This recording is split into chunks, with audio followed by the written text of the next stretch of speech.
Hey, everybody, and welcome back to the CRAVE podcast. We are classy, riotous, and vivaciously evolving. If I could vivaciously talk, that would probably help. All right, I've got with us tonight Miss Courtney Hopkins. How you doing, Court? Good. How are you? Great. Ann O'Neill. Hello. How you doing, girl? Oh. Right. And Miss Clarissa Epps, how your daddy? How you doing? Hey, listen, you gonna stop bringing my daddy into this. I know that. I'm about to walk off this entire set.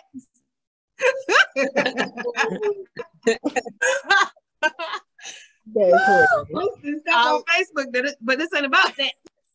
I will never, ever, ever stop messing with you about your daddy, okay? Clarissa posted this picture of her dad. And I will never ever let it go. But anyway, we are here tonight actually to talk about what I just did, because that was a little bit shady, to talk about shade, how to recognize it. So the question is, do you know how to recognize shade? If someone is being shady with you, would you be able to detect the shade? Now, obviously, we kind of talk about topics beforehand, and our dear Ann O'Neill said she is just clueless to the shade game. Can you expound on that, Ann? I'm pretty sure. This is the thing. I'm usually the last one in the room to get the joke sometimes. Sometimes I can be, or if a joke is like dry, it really, I'm like in la la land. So I take on that same, I take on that same position when it comes to shade sometimes, because sometimes I'm just like, is she? Yeah, I don't know. I don't know. Like, I mean, in 2021, everybody says and does everything, and I don't have the manual anymore that says what and what it is. To me, like, calling your girlfriend the B word is cool and all, but sometimes you be talking like you didn't said that word one too many times. I don't want to overreact, so I don't know. So yes, I might not recognize it that easily unless it's apparent. But you know what? That is kind of perfect, because you don't get offended then.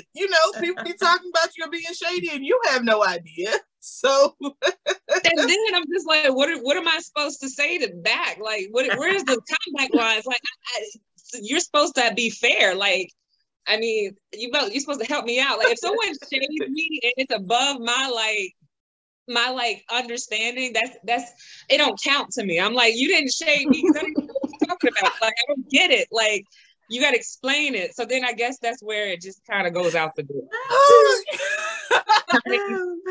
I'm on to the light real quick, as you can see. Like, I'm just like, wait, turn the lights on and make me understand. Give me some understanding. So, I don't know. Help me out, y'all. If you help me out. If a sister is sitting in the room and somebody shade me, tap me on the shoulder and be like, girl. And then not only tap me on the shoulder, but give me a comeback line. Like, help me out.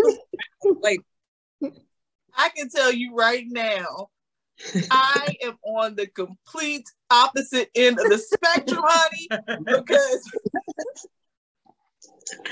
I'll be reading, okay? I'm like, that's shady. Mm-hmm.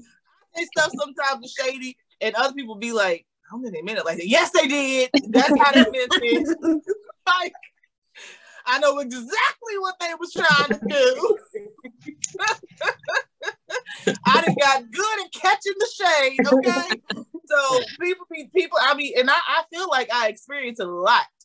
I feel like people be shady with me a lot. And I'm like, But see, here's the thing. A lot of times I don't let people know that I know. I be clocking you like,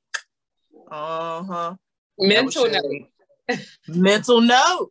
But really, because then I feel like it can let you know where you stand with somebody. You shaded me about 32 times this week. Right. You ain't really my people. It's premeditated. Right. Yes. Right. I think if you can shade someone, somewhat, I don't know, because then there's sometimes it's inadvertent. But I think in some cases it's premeditated. It depending on the scenario. But I mean, shade can be deep. It can be a little harsh. But I think it's premeditated. Maybe help me out. This is what I think.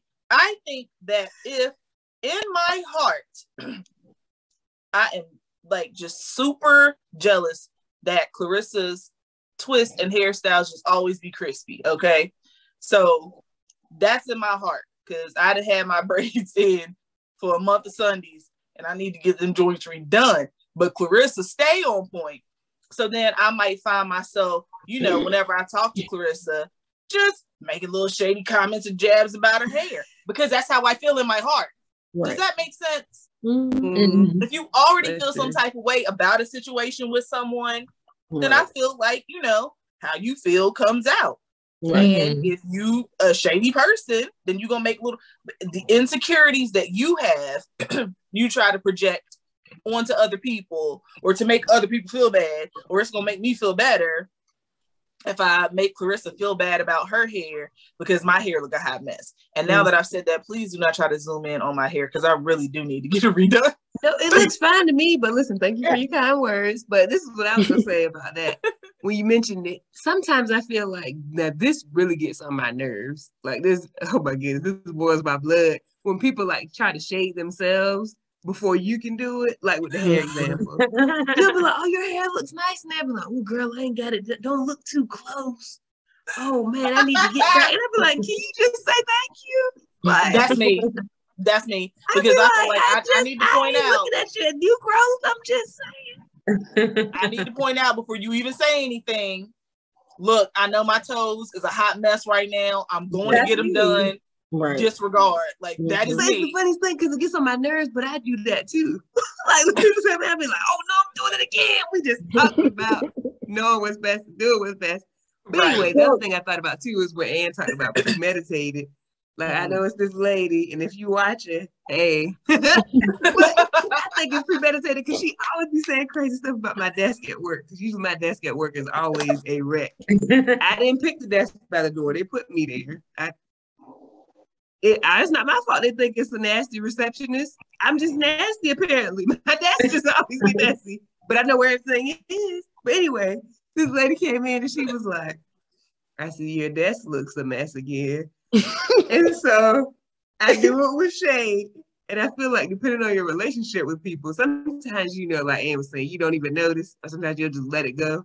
Right. But with some people, because I have a good relationship with her, I was like, I almost said her name. I was like, listen, you ain't gonna be talking, saying whatever you want, let whatever you want come out your mouth, talking about my desk. I know what it looks like. So I feel like sometimes I recognize it and call it out immediately, and sometimes I be like, maybe I'm gonna let that.